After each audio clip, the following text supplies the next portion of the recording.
Hey everyone, welcome to the Bible Belt Bros Fantasy Football Podcast. We are recapping Week 7 of the NFL season. How'd you do, Andrew? Okay. Just okay? Not. I did okay. You did okay? I did okay. Well, before we start Week 7, I have to do a little shout out here. I ran into a friend that I'm in a fantasy football league with. I already know you're lying now. Because it's a friend? Yes. Well, as my wife and I were celebrating No Friends Friday, we went to Lowe's. And now you really know I'm lying. No, I'm joking. Yep. But we went to Lowe's, ran into a friend, and he was like, hey, where was my shout out? Is our fantasy league not as prestige as your other fantasy leagues? Nope. So he wanted me to bring up his team name is Gronky Tonk Men. You know, get it? Because he's got Gronk. Get it? Ha. And he just wanted to me to give him a shout out that he defeated me 155 to 110.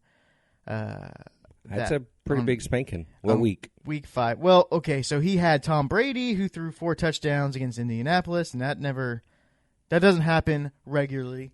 Then he had David Johnson, who had his first game of the season, and he had 2 touchdowns, basically. Other than that, he's been having like under 100 yards, no touchdowns, subpar performances. He had Sony Michel, like a New England running back you can't trust. Right. Week to week. And obviously the guy had 98 yards and a touchdown that week. Adam Thielen had 30 points playing against Philly. You know, I faded him in like all formats. And nope, I shouldn't have. And then he had Gronk and he had Cooper Kupp. So against So he Seattle. had a lucky week is what you're saying. What I'm saying is, because those are very inconsistent players you just mentioned. exactly. And I had Devontae Freeman, who only had 6.1 points when Which I could have is had rare. I could have had Ingram's first game back when he had 21 points. Yeah, you should have gone with that one. So, yeah. And then, I just have Julio Jones sitting there with no touchdowns so far this year. Right? It's insane. At least you got a player that's playing. Yeah. Yep. So anyways, that was week 5. Shout out to Kyle for the his basic really humble and humble and victory apparently, because he had to bring that up, and I hadn't seen the dude in a long time, and the first thing he says is like, "Hey, where's my shout out?" So Now, does he listen weekly? thanks, Kyle. Yes, he does. All right, thanks, Kyle. So, no, I did have a really good week in fantasy this week. I like it when I'm projected to lose. I don't know, because I always have this feeling that I'm going to win when I'm projected to lose. But when I'm projected to win, now you have like this weight on your shoulder, and there's nothing you can do about it because it's fantasy. So, you got to let the cookies fall where they may. That's the way the cookie crumbles. And so I like it when I'm projected to lose. So I was projected to lose this week again. And, of course, I won again. So, yeah, every time I'm projected to win, I lose, which is 2 times. Well, that just shows you can't just build your lineups on projections. Right. And I do not. Like, I picked up Indiana's defense this week. I showed you that pickup. Well, they're playing against the Bills. Yeah. Weren't they starting somebody stupid at quarterback? No, they started. Still that Rosen dude? Yeah, but they switched him out. Okay. Anyways, they got me 19 points last week. Yeah. Go Colts defense. And then you're going to drop them this week? Nope. Oh, you're not? They're playing Oakland. Ooh, and Oakland Lynch is on IR, and they just got rid of Cooper. Yep. Who, for a first-round draft pick to Dallas, I don't know. I know.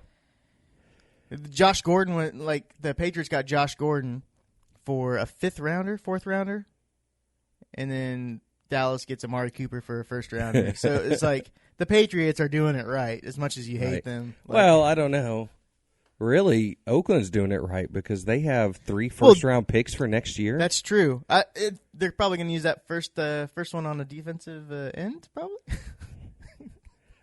who they drafted in the first round a couple years ago. So really, I think what they're going to do is probably trade those first-round picks because they're not going to pay 3 people first-round salaries. Yeah. So they're going to trade those picks. Is that how that works? The first round's guaranteed a bunch of money, Yeah. and then after that, it's the past the first, the second, third, fourth rounds. That's where you get the good value for a few years. Right. And they're not going to pay 3 first-rounders. Obviously. So They don't want to pay anybody. Yeah. Except for Gruden. It's Yeah. like $100 million. That's where their whole team is, right there, Gruden. Gruden. And, yeah. Well, I found myself in a one of those conundrums where in one league I had Julio Jones. In another league I'm playing against Julio Jones. In one league I was playing Matt Ryan, but I had Julio Jones, but then he had Beckham.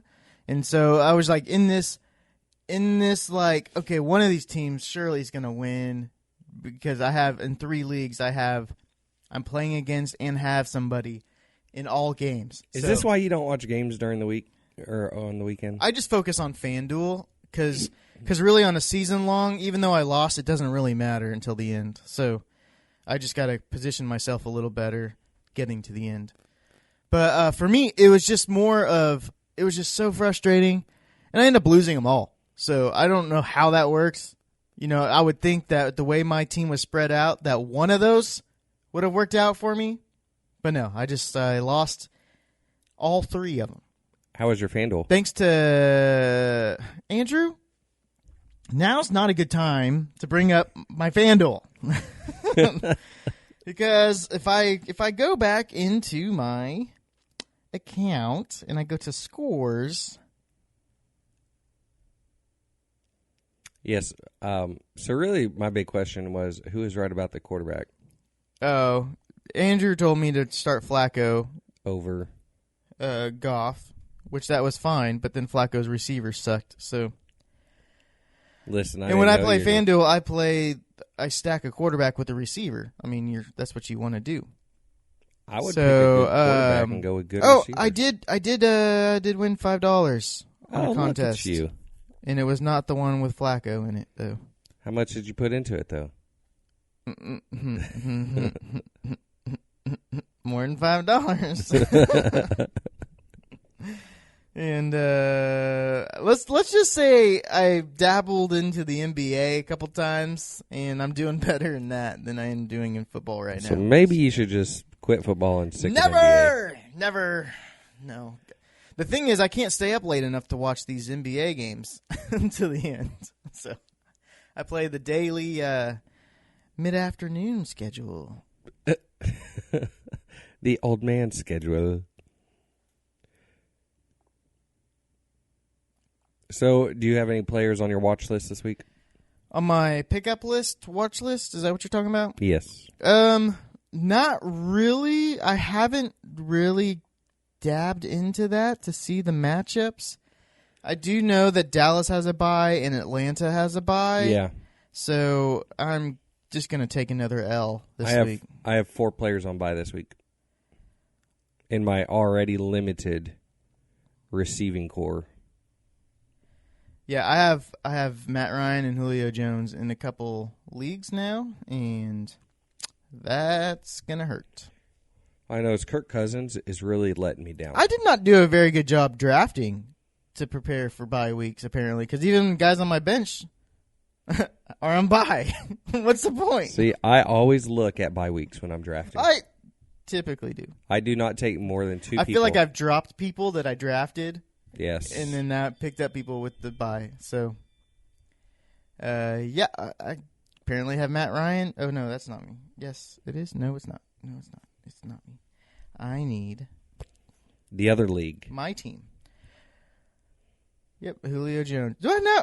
I think I switched from having... No, you had Devonta Freeman and everything to now I have Julio Jones and everything. Right. So, I mean, you went one Atlanta Falcon for another Atlanta Falcon. But at least you still have your Atlanta Falcon. But at least my guy still plays. Exactly. Burn! Jerk. Burn! turn. That's why you don't have friends. I still have Des Bryant. Somebody sign the dude. Like, I am not dropping Devonta Freeman. I am holding on to Des Bryant, just hoping that he comes back for somebody's playoff run. I am holding on to Devonta Freeman for my playoff run. Who's better, Amari Cooper or Des Bryant? A Dez. Exactly. And so who Dallas? Yeah, Dallas just gave has up a grudge against Dez. Des Bryant and picked up and gave her up a first rounder for Amari Cooper. They dropped somebody who drops passes to pick up somebody who drops passes.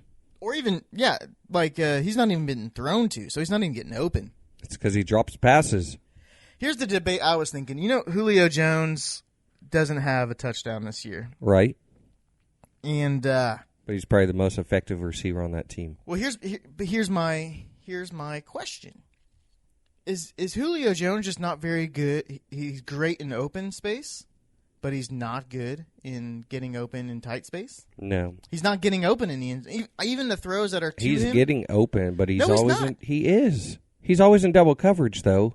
Where you have on the other side Sanu, who's in single coverage getting open, and you have Ridley down low, usually in the slot, who's getting open. I'm just saying, in that scenario, you still have Julio Jones, who I think has the most receiving yards this year, just with no touchdowns. Right. And so I'm saying in open space, when he can go deep and kind of run past somebody, that's where he's getting open more often. But when he's having to make a quick cut and turn, and he's got the double coverage on him.